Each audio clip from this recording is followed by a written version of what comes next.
Real world के मुअज़्ज़िज़ दोस्तों, मैं हूं माजिद मलिक और आप तमाम देखने और सुनने वालों को अस्सलाम वालेकुम। नाज़रीन गिरामी, अल्लाह ताला ने अपनी मखलूक की इस्लाह और दीनी अहकाम सिखाने के लिए वक्फे से 1.25 लाख के करीब अंबिया सलाम भेजे ताकि वो इन तक अल्लाह के अहकाम पहुंचा सके। मगर बाज कौमें ऐसी भी गुजरी जिन्होंने अपने नबी की तालीमात का मजाक उड़ाया, जिनमें सर फहरिस्त यहूदी हैं जिनका मौजूदा मस्कन इसराइल है। आज दुनिया के नक्शे में इसराइल एक ऐसी रियासत है जो इंसानियत की दुश्मन है और इसमें बसने वाले यहूदी दुनिया के अमन को तबाह बर्बाद करने पर तुले हुए हैं। लेकिन अगर इनकी जाती जिंदगी और रस्म रिवाज को देखा जाए तो हमारे लिए इनको इंसान कहना भी मुश्किल हो जाएगा। आज की ज़ेरे नज़र वीडियो में हम इसराइल और यहूदियों से मुतल्लिक चंद ऐसे शर्मनाक हकायक आपके सामने रखेंगे जिनको सुनकर यकीनन आप इन पर लानत भेजेंगे, और इसके साथ साथ हम ये भी बताएंगे कि यहूदी औरतों को किस तरह जुल्म जबर का निशाना बनाया जाता है। नाज़रीन गिरामी, कहा जाता है कि जब हिटलर ने हजारों यहूदियों को कत्ल किया था तो चंद यहूदियों को ये कहकर जिंदा छोड़ दिया था कि आने वाली नस्लें इनके करतूत देख सके कि मैंने इनको क्यों कत्ल किया। लिहाजा आज आप देख लें कि दुनिया में जितनी भी साजिशें चल रही हैं वो सब यहूदियों का ही किया धरा है। यहाँ तक कि यहूदियों ने 1948 में एक आलमी साजिश के तहत फलस्तीन पर कब्जा करके इसराइल के नाम से एक अलग मुल्क कायम किया जहां इन्हीं की हुकूमत है। दूसरे मजाहिब की तरह यहूदियत में भी बाज दिनों को खसूसी तकद्दुस हासिल है, जैसा कि यहूदियत और बाज ईसाई फिरकों में सबत इबादत का दिन है और इसे यहूदियों के मुकद्दस दिनों में सबसे अहम तरीन समझा जाता है।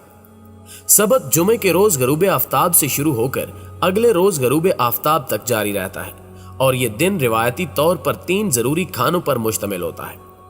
गैर आर्थोडॉक्स यहूदियों के लिए जुमे और हफ्ते के दरमियानी रात का खाना सबसे ज्यादा अहमियत का हामिल है और वो इसका खास एहतमाम करते हैं। इस खाने का आगाज चाला रोटी से होता है जो बरकत के तौर पर खाई जाती है, जबकि सबत को अमन और पाकीज़गी का दिन समझा जाता है।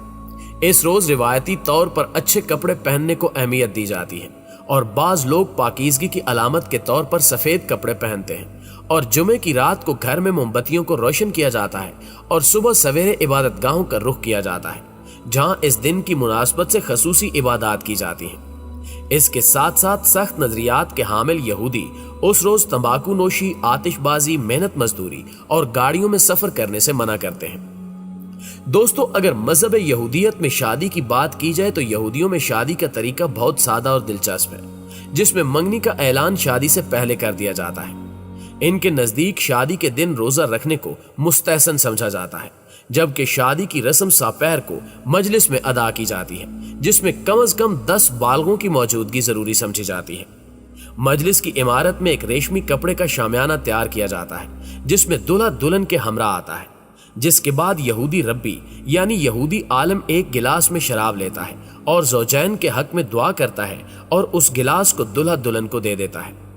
ये लोग शराब चखते हैं और बाज औकात दूल्हा और दुल्हन ये शराब पी जाते हैं, और अगर दूल्हा और दुल्हन की झूठी शराब बच जाए तो यहूदी अकीदे के मुताबिक ये झूठी शराब उनको पिलाई जाती है जो या तो शादी करने से डरते हैं या वो नामर्दी की वजह से शादी से दूर भागते हैं। इनके अकीदे के मुताबिक अगर दूल्हा और दुल्हन की झूठी शराब किसी नामर्द को पिला दी जाए तो वो जल्द उस नामर्दी से छुटकारा पा जाता है।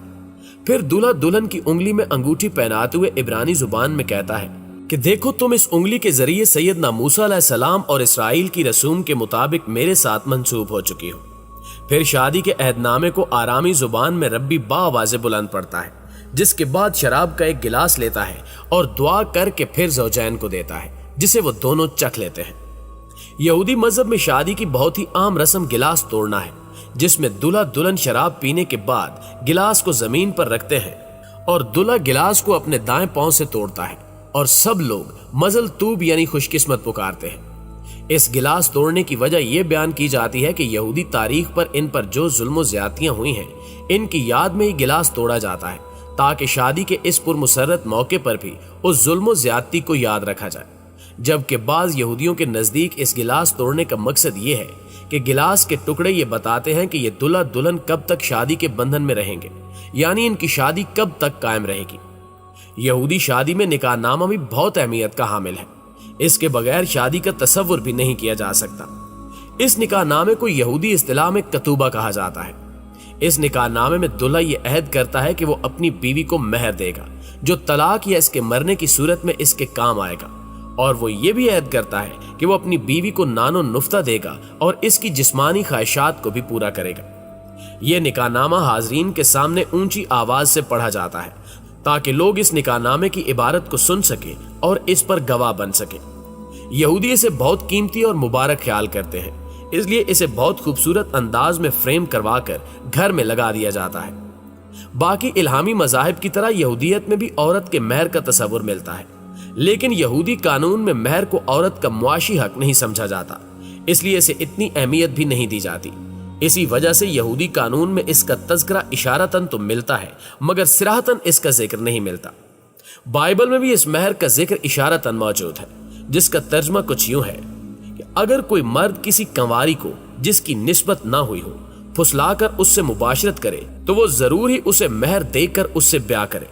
लेकिन अगर उसका बाप हरगिज राजी ना हो तो उस लड़की को उसे दे तो वो कंवारियों के महर के मवाफिक उसे नकदी दे। नाजरीन, यहूदियत के अज़दवाजी निज़ाम पर नजर डाली जाए तो मालूम होता है कि इनके यहाँ औरत का मकाम निहायत पस्त है, और इसकी वजह यह है कि हव्वा ने आदम को ममनुआ फल खाने पर उकसाया और इसी वजह से वो जन्नत से निकाले गए, और इसी बिना पर औरत को मर्द की गुलामी और हैज जैसी नापाकी और हमर के दर्द की सजा मिली। इसके अलावा यहूदियत में औरत की शादी खाविंद की खिदमत और औलाद पैदा करने के लिए है, और अगर किसी के यहाँ कई साल तक औलाद न हो तो वह बिला झिझक दूसरी शादी कर सकता है, और इस काम के लिए इसे अपनी बीवी से कुछ कहने सुनने की जरूरत नहीं है। इसी तरह निकाह के कानून की तरह तलाक का कानून भी यहूदी रिवायात में औरत की मजलूमियत की दास्तान सुनाता है, यहाँ तक कि यहूदी मर्द जब चाहे छोटी सी लग्जिश पर तलाक दे देते हैं, और इनके मुताबिक इनको ये हक मजहब ने दिया था। यहूदी शरीयत में जब एक औरत की शादी हो गई तो फिर वो दोबारा शादी नहीं कर सकती, या अगर किसी यहूदी औरत को उसके शौहर ने तलाक दे दी तो वो फिर भी दोबारा शादी नहीं कर सकती, और ना ही किसी मर्द को उससे शादी करने की इजाजत है। अगर किसी औरत का शौहर मर जाए तो उसके लिए यहूदी कानून में ही हुक्म रिवाज था कि वो अपने शौहर के भाई से शादी करे, और उस शादी से होने वाला पहला बच्चा भी उसका नहीं बल्कि उसके मरहूम भाई का शुमार होता था। अगर उसके शौहर का भाई शादी करने से इनकार कर देता तो फिर इसे शादी करने पर मजबूर किया जाता, और अगर वो फिर भी न मानता तो उसको उम्र भर जिल्लत का सामना करना पड़ता। जबकि दूसरी जानिब इस्लाम ने औरत को मुख्तलिफ नजरियात और तसव्वुरात के महदूद दायरे से निकाल कर बैसियत इंसान के औरत को मर्द के यकसा दर्जा दिया। इस्लाम के अलावा बाकी तमाम तहजीबों ने, खसूसन मगरिब जो आज औरत की आजादी, अजमत और मुआशरे में इसके मकाम मनसब दिलवाने का सेहरा अपने सर बांधता है, लेकिन इस मुआशरे ने हमेशा औरत के हकूक को सबोताज किया है और औरत को अपनी महकूमा और ममलूका बनाकर रखा है।